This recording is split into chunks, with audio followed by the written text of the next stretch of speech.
Sakto, naabutan natin si Mang Kepeng ng hihilot. Yan.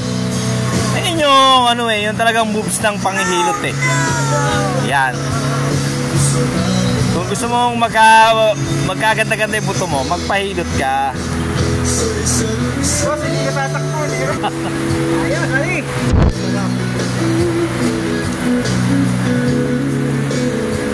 Mang Kepeng, mga ilang linggo ba, ilang araw ba ang epekto niya ng hilot? Ito eh, ilang session lang to, pero pag ito eh, sumunod sa mga payo ko, gagaling to. Ano ba yung mga payo niyo dyan? Hindi kailangan eh, sa 7 araw, huwag na mababasa. Dapat hindi ka mababasa. Huwag kang maliligo.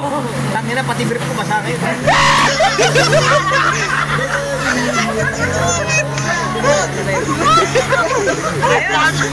Ayos!